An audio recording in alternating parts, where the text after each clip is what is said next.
The purpose of this talk is to hypothesize/propose an electromagnetic explanation for the physical cause of gravity, to reason/deduce that what is observed as a gravitational field is the result of a gradient of the product of the electric permittivity and magnetic permeability of the vacuum.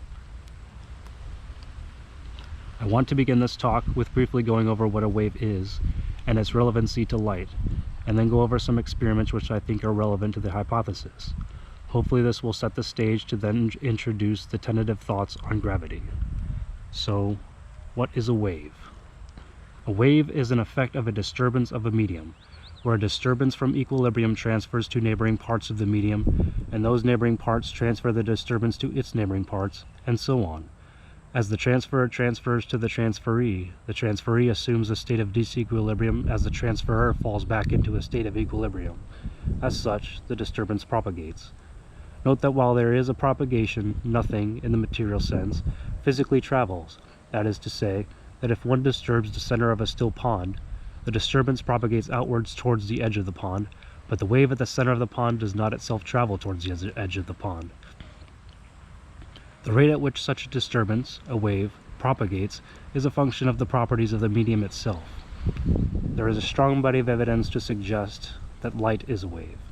The observation of light appearing to slow down and speed up upon entering and exiting different media, the observation of point sunspot, the observation that light exhibits diffraction, reflection, refraction, interference, Doppler shift, etc.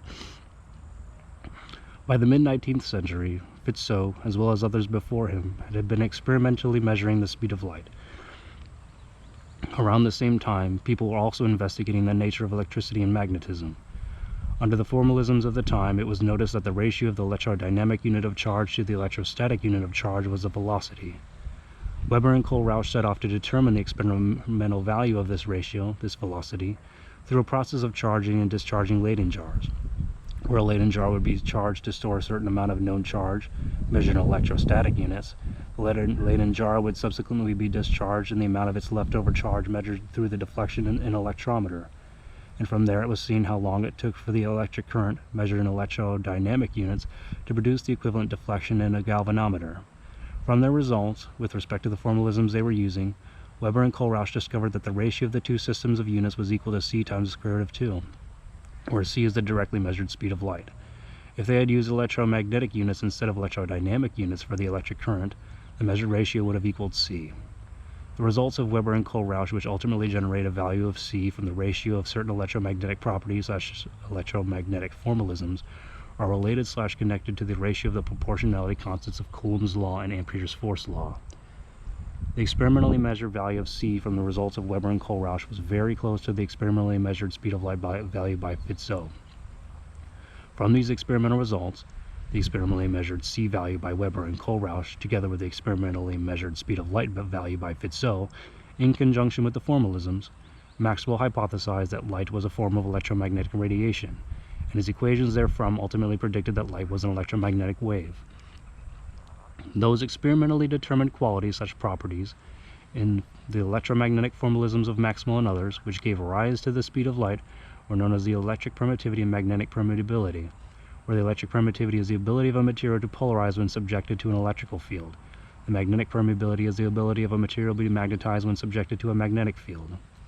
By this point, there was a strong body of evidence that had been accumulating over the years in support of light being a wave, and as such, it was logical to suspect that there must therefore be a space-permeating medium by which light propagates. This medium was generally called the luminiferous ether. An experiment was conducted, known as the Michelson-Morley experiment, to find evidence of this medium of light. However, no such evidence in direct support of the ether resulted from the Michelson-Morley experiment. Eventually, Einstein's theory of special relativity, produced some years after, as well with the no results of the Michelson-Morley experiment, compelled some to suggest that an ether might not exist. However, the theory of special relativity does not necessarily rule out the existence of an ether, and nor do the results of the Michelson-Morley experiment, only that perhaps the paradigms which are ascribed to the ether, for example an absolute state of motion, which ultimately led to what one might expect to observe and how such observations might be interpreted from such paradigms, given the experimental setup, were incorrect. As it would turn out, the existence of an ether would gain new support through the general theory of relativity, in which it was concluded by Einstein that there must ultimately be an ether. Quote, there is a weighty argument to be adduced in favor of the ether hypothesis. To deny the ether is ultimately to assume that empty space has no physical qualities whatever. The fundamental facts of mechanics do not harmonize with this view. According to the general theory of relativity, space is endowed with physical qualities. In this sense, therefore, there exists an ether." End quote. I would now like to introduce the hypothesis in regards to gravity. It is as follows. In any local frame of reference, the speed of light is invariant for all inertial frames of reference. It seems as such that the speed of light is a yardstick/ruler and therefore determines the metric of space-time for any local frames of reference. Light, as shown from a plethora of experiments, is a wave, and all waves are a consequence of a medium. The velocity of light, as is the case for all waves, is a direct function of the properties of the medium. We might call such a medium of space-time the ether, but it is important to understand that ether is synonymous with medium is synonymous with space-time. The properties which determine the wave velocity of light are the electric permittivity, and the magnetic permeability, both of which have been experimentally demonstrated to have a non-zero value in vacuum. And as such, it can be reasoned that since the invariant yardstick/ruler of a local space-time is the speed of light, and there are properties of the space-time, electric permittivity and magnetic permeability, which are directly responsible for determining what the value of the speed of light is, then it is these properties, the electric permittivity and the magnetic permeability, which determine the metric of space-time. Thus, to make further explicit, if the space-time metric changes, as perceived from a distant observer, the speed of light would change. But to a local observer, this change would not be observable, and the speed of light would not appear to change for this local observer. Thus, it seems there is good reason to suggest that a theory of gravitation lies in the physical changing of the space-time metric, which necessarily changes the propagation velocity of light, and what is observed as a gravitational field is the effect of a gradient in the product of the electric permittivity and the magnetic permeability of the vacuum, because gravitation is only an apparent acceleration, but is actually inertial motion, further understood through the equivalence principle.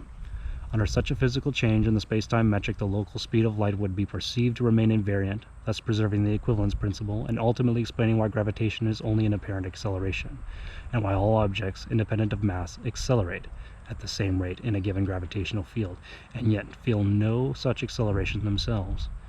Since the propagation velocity of light, the local yardstick/ruler which determines the space-time metric, is a function of electromagnetic properties of spacetime, which are electric permittivity and magnetic permeability. As such, a theory of gravitation should depend on the physical change in these electromagnetic properties, which are the electric permittivity and magnetic permeability of spacetime.